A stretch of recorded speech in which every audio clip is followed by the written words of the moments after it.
What is going on, everybody? This is Luke. Today we are going to be focusing on Hilton Honors rewards, Hilton Honors of Hilton stays, hotel stays, that kind of thing, based on Amex. Obviously, with Amex, you can get Amex points. With Amex points, you can convert to Hilton Honors rewards at a rate of 1 point to 2 points. So 100,000 Amex points is 200,000 Hilton Honors reward points. Very similar to something like the Radisson, which is 1 point or 100,000 points will get you 3 points or 300,000 points. It doesn't necessarily mean one's better than the other. You have to actually look into each provider and see what they're giving you for those points. Because there's, it's all good selling well or whatever, whatever the thing is, the saying is, to send over like 1 million points, 500,000 points. Think, yeah, I'd love to, get loads of stays at the Hilton. But what do those points give you? Don't go in blind, for example, right? Just because it looks like the Radisson gives you more points. Does that mean it's better? No. Now, the reason for that is because I used to use Radisson, and I was for a good while. I think I transferred over like I think I had like 700,000 points at one point. The rule number one, don't do that. Because what happens is those points actually expire. It doesn't mean they expire on every platform you send it to. For example, Hilton might be different. The Marriott might be different again. But on the Radisson, there was an expiry date for those points. On the Amex, there's not. So if you leave them on Amex, there is no issue there. Like, you can keep it for as long as you want, within reason, right? Leave it at 20 years, right? But you get what I mean. And also, another thing is that once I obviously transferred it there, what if I changed my mind? I had 700,000 points. What if I was like, actually, crap, now 3 months later, I really want to do something else? I can't, so I'm screwed there. So basically, you're devaluing those points because you're transferring them like preemptively. You're basically making a jump start when you don't need to be. You can take your time. You can just transfer what you need as and when. There's no charge to send points to these providers. You can just send them as you need them. Yeah, which is the smartest move in my eyes. Because in the worst case that you want to have, is what happened to me, is I sent about 500,000 points over last year sometime because I wanted to book Dubai. I booked up Dubai with as I intended, no issues, and I had about 300,000 points left or something like that, or 280,000 or something. But luckily, I did book Dubai when I did, because about a month or two later, they changed their rewards scheme. And basically it meant that instead of hotels being like 23, 28,000, they were now 39, 42,000. So the costs of a hotel stay went up in points. So my value of my points, just like inflation with, you probably noticed in the Amazon space, products costing more to buy from wholesalers or retailers or whatever you're doing. The same thing occurs with the points. Those points are going to become devalued over time if you just leave them there. Again, like with Radisson, you couldn't leave them there more than a year, they expire. But you get what I'm trying to say. So it's better to then re-evaluate the value of those points over time. So I've now transitioned to Hilton for the time being, because I can get it. Basically, it works out around equal or a little bit more beneficial with Hilton. That's what I found now. And with Hilton, I want to go to America. They have a lot more hotels in America. So I can basically pick and choose the ones I want that are slightly more cost efficient in terms of the point usage than Radisson, that is a little bit more sparse. So I'm almost forced to choose a hotel at the closest place I'm looking for, because there isn't a lot of them, which might mean I'm paying a little bit more over the odds and points. But I've got points on their platform, so I have to use them. Get what I mean? So I have points on here and the Radisson, and I'm basically going to get rid of the Radisson and move over here to the Hilton, because the points are actually kind of, works out kind of slightly better or the same, and there's more variety and choice now, depending on obviously where you're looking to use that might not be the same. And also I feel that Hilton's a little bit higher quality than the Radisson, so you get a nicer stay, even if it doesn't matter. It's good enough, it's free. What a Radisson's good enough. If it's no charge to you, why not stay at a slightly nicer accommodation? And they have a slightly more enriched or a better benefit package once you've basically chipped away at your points, meaning your membership goes up. We can see here, as it goes up, you lifetime diamond. As it goes, I bet it's really interesting. Just quickly saying, it's going to cost you like £10,000 to get a lifetime. And what this actually means is what does this kind of mean? It means that as you go up, you get more freebies, and you get things like cheaper stays, not necessarily with the points usage, And yeah, you get like benefits days. So if you want to quickly see what I'm talking about here, we're just gonna. I haven't even used it. This is my first day that I'm having at Luton, basically, for free. Well, at a cost, of course. I could go somewhere else later on in the year and pay for it because I've got no points, and therefore this isn't free because I'm now having to pay in the future for a stay rather than save these points and use them. That's also something to bear in mind. But if you click on benefits, you can kind of see here free Wi-Fi. Well, I hope so. What you can see here: free bottled water, free fifth night for free, elite rollover nights, all inclusive spa days. You basically get points when you stay. Even though you're using points, you'll get points when you stay as well, and you get better rewards. Here you can kind of see elite status gifting. I don't even know what that means, but this is quite a nice one. Tom Parkinson's maxed out his Marriott, but used a lot of this in his Marriott Bonvoy account.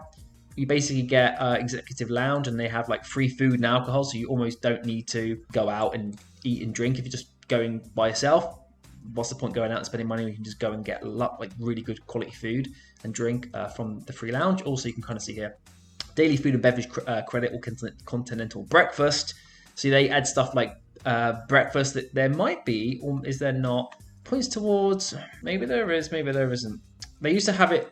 Yeah, there it is. Space is available for room upgrades. So I was getting that at Radisson. So I was just getting a free upgrade if the room was available whenever I stayed. So I would turn up and they would just say, we've upgraded your room, pretty much. That was really nice because I had an apartment, basically a bigger apartment than where I live in Dubai, because they upgraded us. So they'd already bumped up to like a slightly better room than the standard, and then they upgraded us again to the apartment, which is really nice. Again, all for free. Water, fruit, blah blah blah blah blah. Things that you don't, it's not massive added value, but you start to, as I say, stack the rewards. It can add up, like 4 bottles of water, then some fruit. Okay, well that's like, I don't know, euro per bottle or whatever you want to call it. Like then you have another thing and another thing and another thing and another thing. You got some dining, food credits here. Then you maybe got like lounge access. It's you can start every stay you have now. There's more reward benefits that you're getting for every stay. Even though you're not actually doing anything else, all you're doing is identifying where you want to potentially spend your points rather than jumping around and like putting them everywhere because you're like, I don't know what to do.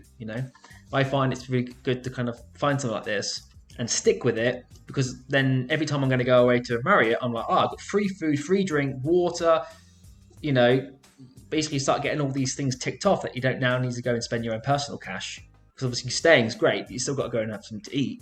You still got to go and do this, still got to go and do that, right? So what we're going to focus on here is what can we get with points, right? How much do things cost? So let's see if we can actually just go ahead into here. Let's just type this in. This is always like my default, like how much does something cost? How much does something costs? So we want to see, a kind of Luton Airport hotel stay, right? What is this costing me? I know I don't want to use those dates because it's a bit close. It's tonight. So we're actually going to go ahead and change this. So I'm going to just I'm going to actually do a couple of variations here. I don't want to waste too much time, of course. We're going to do a middle of the week stay like that. Does that work? Do I click off? Yes, it does. Currency, use points. Here we go. Let's make that ahead. Update. Here we go. So we've got 30,000 points a night. So that's in Amex points, about 15,000 points. So it's not too bad, right? And the actual value of that, if you click off that, is a 96 quid. So you're getting £96 worth of value. Now, if I click on points again, is it going to update? No, it doesn't. It's okay. 130 quid and 96. So click this. Hopefully it actually works this time. Yeah, so that's something just to bear in mind. See here, it's saying it's 30,000 points a night. 30,000 points a night. If you click off it, this is a lot more expensive than this one. It doesn't mean it's necessarily better, right? This one here.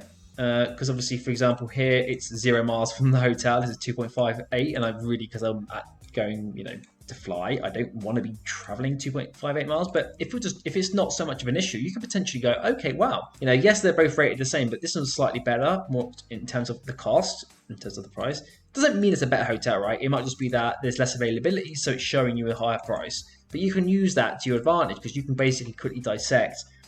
Maybe I can get a better quality hotel or room here for the same amount of points, or you might actually find this is just because it's the hotel, and 30,000 is kind of their baseline in terms of points. If I click that again, yeah, and you can kind of see here, there's a amalgamation of different values basically wherever you're looking to potentially stay. You can actually see it quite cool on this map.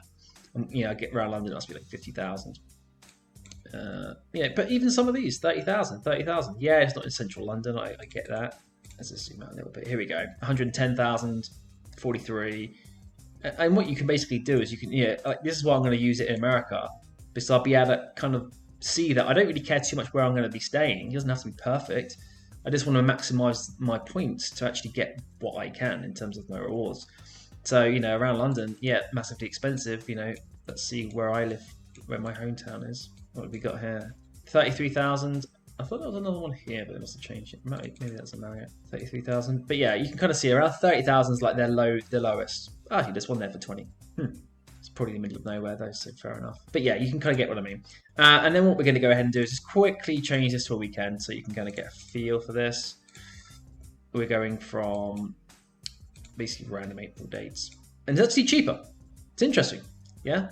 So this is why it's worth looking around, because sometimes you might think weekends are more expensive, and in this case it's actually cheaper than a weekday. That might just be availability. That's pretty much what I feel it would be down to, the availability. If there's a hell of a lot of rooms available, then it's going to be 28,000 points per only, and if it's going to be a bit more of a dessert, and that's why I also like to look ahead, because I'm like, right, if I play my cards right, I can eke out an extra. If I'm going for like a 2-week stay or 10-day stay, I can get a couple of. Basically, I'll probably try to get an extra free night by just playing around with the dates a little bit. And again, it depends on how much you want to look into it. If you don't care too much, you just go ahead and buy it and pay for it in terms of the point usage. But where I'm not really worried exactly when I'm potentially, obviously with the flight, I'm going to have the day.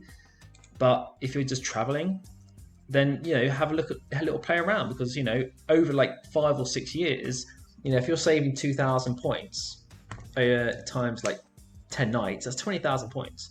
Over 5 years, that's 100,000 points. That's 5 nights, just by maybe an extra half an hour of just kind of playing around, even 15, 20 minutes, just so that I can kind of see, where is my value best used.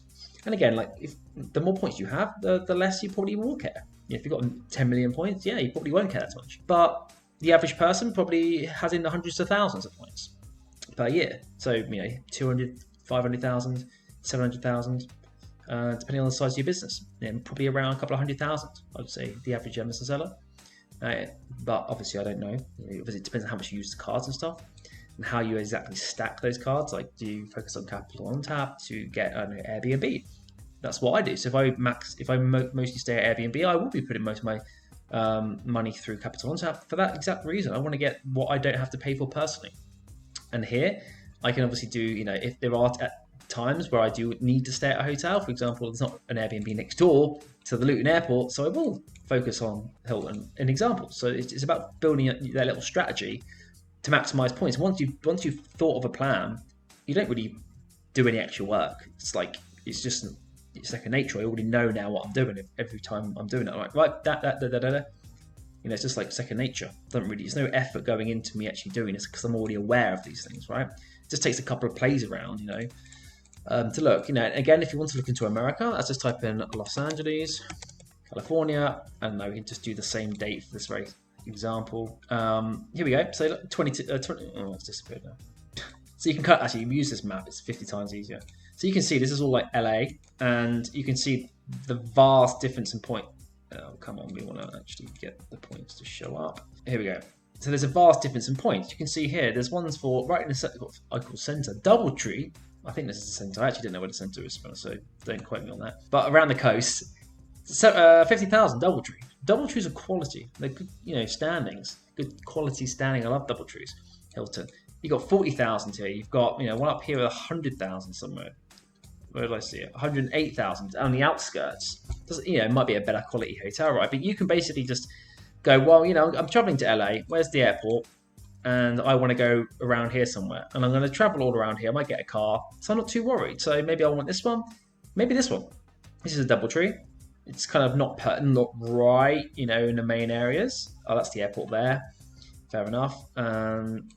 Maybe you want it somewhere slightly on the outskirts. Maybe you want it sort of over here. 40,000. 50,000. And you can basically plan it like that. It's like, do I really need to stay at a 72 when, like I say, at a 60? They're pretty much down the road from each other. It's like, I'll just go for the 60, as long as it, click on it and have a look at it, the quality of the hotel, right? Yeah, perfect. Basically looks like every other hotel, right? It doesn't really look any different. It's got a pool if you really want to go swimming. And that's how I play it, yeah? And the thing that I like is that once you've sort of stuck with a destination or like a business, you can start stacking those extra rewards, which gives you a little bit more of like a nicer stay, I find. Like, oh, I wonder what the room upgrade's like, oh, I wonder what, and it's a bit of a surprise. It's quite nice to get that. I quite like that. So, not to say that the Hilton can't change their point system at some point in the future, and they can, and the value of the stays might change. So again, just to reiterate, don't dump all your points into an account to use. Be a little bit more coy and cautious because they can change, and then you might have to reevaluate where the value is to go.